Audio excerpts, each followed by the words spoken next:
Seja muito bem-vindo ao segundo estudo sobre a reforma íntima. Hoje nós daremos uma ênfase sobre o autoconhecimento. Só recapitulando, reforma íntima é um processo contínuo que levará a nossa vida toda de autoconhecimento e de transformação pessoal. E aqui nós damos ênfase para a vivência evangélica, ou seja, a reforma íntima visa nos tornar pessoas melhores e mais virtuosas. Então, dando início à questão do autoconhecimento, esse é um assunto bastante vasto e complexo, mas alguns pontos são importantes, são fundamentais nós entendermos. A autoanálise, ela deve ser feita o tempo todo, porque muitas vezes nós nos manipulamos, mentimos para nós mesmos, tomamos decisões erradas com justificativas, às vezes aparentemente irracionais, e sem tomarmos consciência disso que estamos fazendo. Muitas vezes justificamos um vício, um defeito de caráter, para que continuemos agindo de tal forma. E essa autoanálise ela deve ser feita frequentemente, o tempo todo, avaliar os nossos comportamentos, os nossos pensamentos, sempre com o objetivo da transformação no aspecto cristão, no aspecto das virtudes. Também faz parte desse autoconhecimento o convívio. Então nós temos muitas relações nas nossas vidas. E felizmente, muitas vezes as pessoas que estão ao nosso redor são bastante diferentes de nós. Isso é uma grande oportunidade que nós temos de aprender. Porque se você imaginar um mundo feito só de você, seria um mundo bastante difícil, um mundo complicado, e um mundo que não te traria crescimento pessoal. Então, no convívio com o outro, muitas vezes nos é dada a oportunidade da reflexão e nos ajuda a nos conhecer melhor. É claro que dentro dos lares, dentro das famílias, é onde os relacionamentos são mais francos, são mais transparentes, normalmente onde nós somos quem verdadeiramente nós somos. Então, principalmente nesse convívio que nós temos com a nossa família, o nosso local de trabalho, que são convívios com pessoas mais próximas, mais íntimas, é um grande laboratório, uma grande escola para o autoconhecimento. Não podemos perder essas oportunidades. É claro, se nós, nesse convívio, muitas vezes não aceitamos comentários contrários àquele que nós acreditamos ou críticas à nossa personalidade, ficará difícil utilizar esse tipo de experiência para enriquecer o autoconhecimento. Um outro aspecto importante que nem sempre nós sabemos dar o devido valor e aproveitá-la com esse fim é a dor. Então, muitas das situações que nós estamos enfrentando, a grande maioria, e passando, são sofrimentos decorrentes de erros que nós cometemos. Nós até veremos uma frase daqui a pouco sobre isso, mas é fundamental, diante desse incômodo, desse sofrimento, dessa dor, nos questionarmos onde eu transgredia a liberdade ou o livre-arbítrio para resultar nessas consequências em minha vida. Somente assim nós conseguiremos aproveitar a dor, o sofrimento, para aprender, para crescer e principalmente para nos conhecer, porque em algum momento nós erramos, nós agimos de forma equivocada, e reconhecer isso é fundamental para a nossa transformação íntima, para a nossa reforma íntima.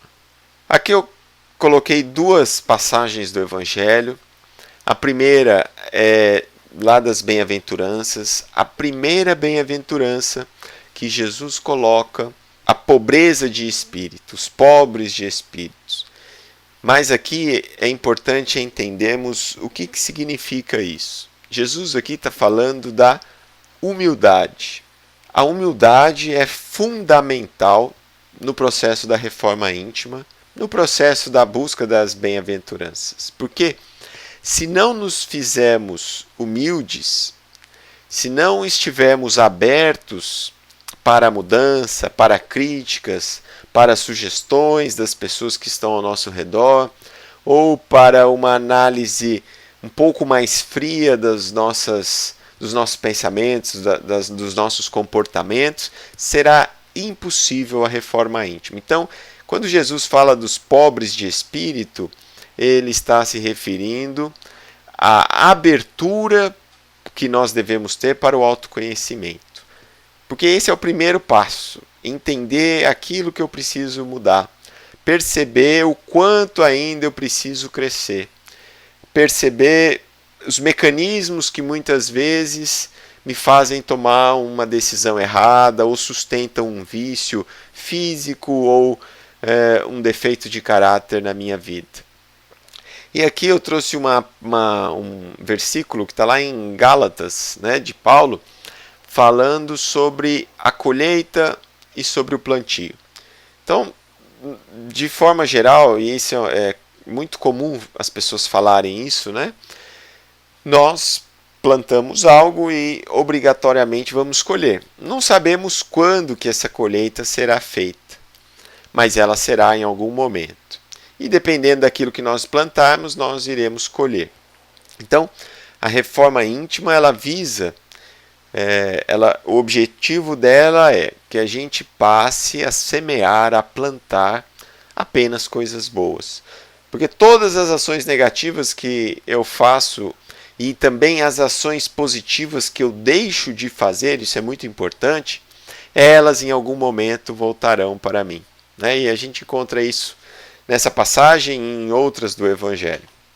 Esse foi um assunto comentado no vídeo 1 e eu gostaria de discutir um pouco esses conceitos. Alguns autores, dependendo, eles vão falar a felicidade ou algumas vezes a alegria, o sentido que eu vou estar explicando aqui.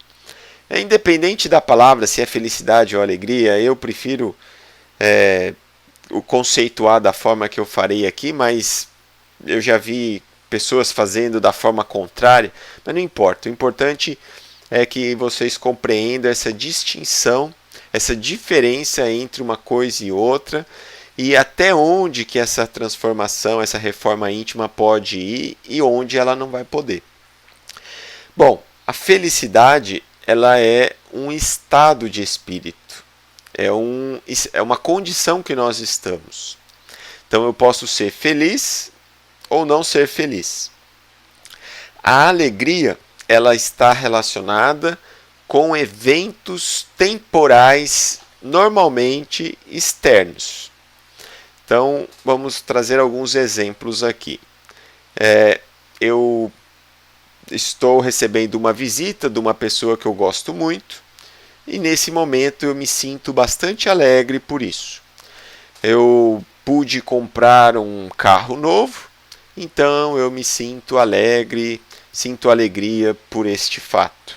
Porém, na hora que a pessoa for embora, ou na hora que eu perder esse carro, me roubarem o carro, eu sentirei tristeza.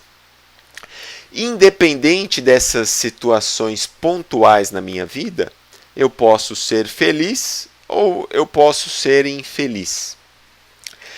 A felicidade, ela está relacionada com a reforma íntima. Por quê? Porque as virtudes e a prática, a aplicação da ação correta, ou das virtudes, ou do amor, da caridade, dessas inúmeras situações que nós podemos viver, elas vão nos trazendo um estado pleno, um estado íntimo de paz, de serenidade, de tranquilidade, de felicidade. Embora todos nós tenhamos problemas nas nossas vidas, o que nós estamos buscando é que essas tristezas pontuais não consigam abalar a felicidade e a paz que nós estamos enfrentando. Por que nós estamos dizendo isso? Vamos pegar Jesus, nosso mestre, como modelo.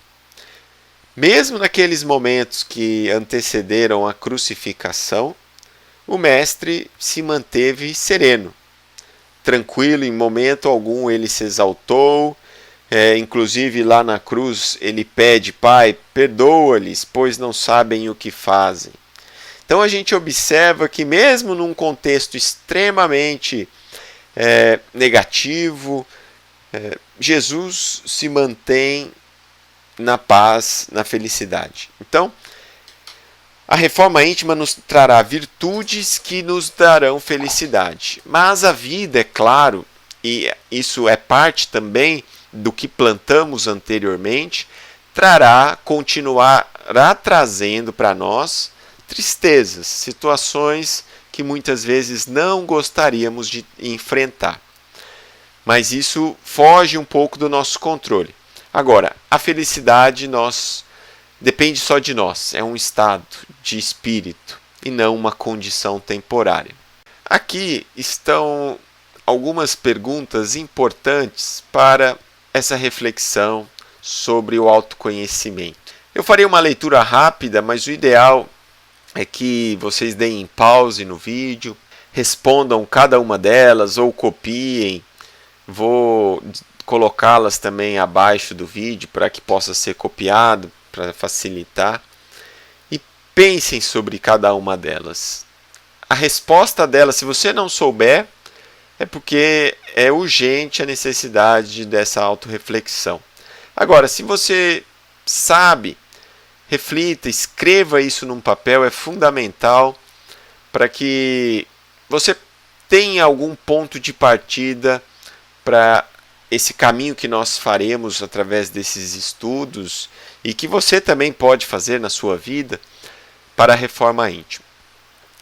Como reajo ao receber uma crítica ou ao ser contrariado? Como defino o meu temperamento? Como as pessoas me veem? Eu já perguntei para as pessoas alguma vez como elas me veem, mas para aqueles que são íntimos, para aqueles que estão do nosso lado e que têm coragem de nos dizer a verdade. Tenho reações impulsivas, sem pensar nas consequências? Com que frequência que eu faço essas reações? Quais os meus pensamentos que eu teria vergonha que os outros soubessem? Você já imaginou se alguém pudesse ler os seus pensamentos? Em quais situações você ficaria numa situação difícil? Costumo me desculpar ao ofender ou prejudicar alguém? Quais são meus maiores defeitos? E o que tenho feito sobre isso? Existe algum vício ou comportamento que me prejudica ou que sem ele seria mais feliz? Quais? Bom, aqui nós voltamos para essa figura do caminho, que é o caminho da reforma íntima. É um caminho longo, é um caminho árduo, é um caminho que vai exigir de nós disciplina, autoconhecimento, reflexão, determinação, vontade. E hoje nós falamos sobre o autoconhecimento.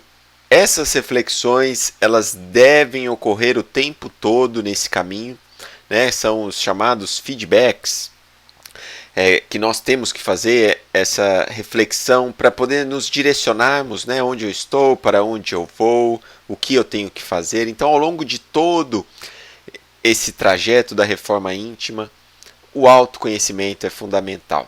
Sempre devemos pensar: será que eu agi da melhor forma? Perceber quais os pensamentos que estão vindo à minha mente. Será que é isso que eu deveria ter feito?